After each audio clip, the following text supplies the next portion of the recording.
Hello and welcome to tonight's SBC News. It is on the 8th of this month that the Supreme Court will set the hearing date in a case of drug and human trafficking.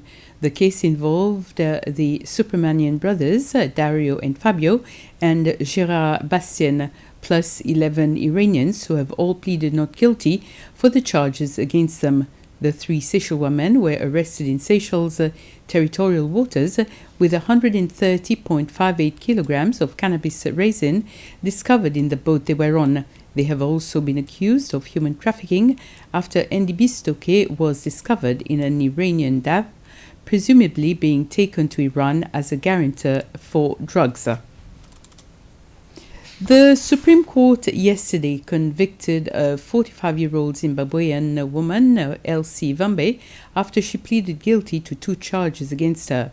She had been charged with importing a controlled drug, which is equivalent to 5 years in prison, and trafficking in a controlled drug, which is equivalent to 5 years in prison. The two sentences are simultaneous, which means that she will serve a term of 5 years. Vambe was apprehended on the 26th of October last year by officers from the Police Anti-Narcotics Bureau after they seized 1.51 kilos of heroin and 503.70 grams of cocaine, which she had hidden in the toilet on board an Air Seychelles flight, which landed at Seychelles International Airport on the 24th of October last year from Johannesburg. The Seychelles Energy Commission, SEC, has announced that there will be no changes in electricity tariffs for the coming period of April to June 2022, based on the discussions between the Ministry of Agriculture, Climate Change and Environment. The SEC and the Public Utilities Corporation said it had been agreed to maintain tariff at its current level despite the decrease in fuel cost that was observed in the first quarter of 2022. The SEC will continue to monitor the situation. The next review of the electricity tariff based on fuel price will be announced towards the end of June this year. The Beauvallon petrol station is once again open to the public as of today. This is after having undergone renovations for the past 6 months. The renovations included works on the historically leaky tanks and the building itself. It cost CEPEC 7 million rupees. Ray Waro, the general manager for operations and technical at CEPEC, says that the station is now up to CEPEC standards and it will better serve the community.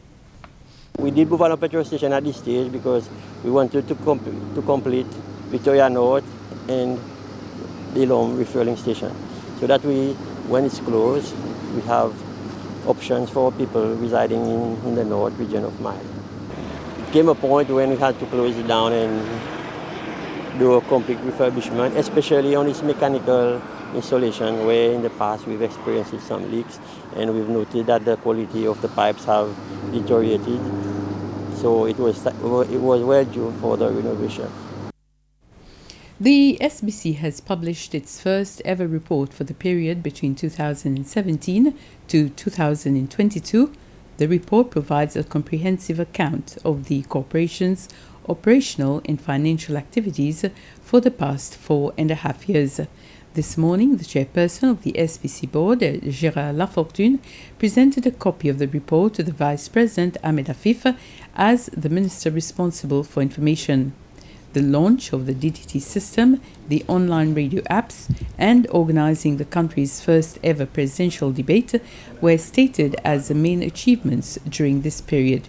Mr. Lafortune said that even if SBC has come so far, there is still a thirst for content that is well balanced, of quality, and representative, a challenge that SBC is working on. The report is expected to be presented and tabled before the National Assembly soon. Exercise L'Amitié 2022 between the Seychelles and Indian Army ended yesterday.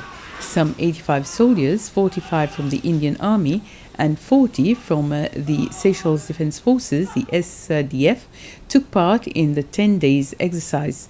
This was the 9th edition of the biennial exercise, which was initiated in 2001. Both the SDF and the Indian Army have described the exercise as successful. New knowledge, new perspective, new ideas, and most importantly, new friends. All of which will be useful in the future in one way or another when carrying out our duties. These included improvised explosive devices, radio procedures, land navigation, casualty evacuation and combat first aid, gray zone warfare, cyber warfare, small team operations, drones and drones countermeasures, mobile checkposts, room intervention, cordon and search operations, water survival skills, anti-piracy operations, and raids. I hope that in the future we continue to maintain a good relationship and we keep learning from each other in order to help maintain peace and security in our region through such interactions like the L'Amitié exercise.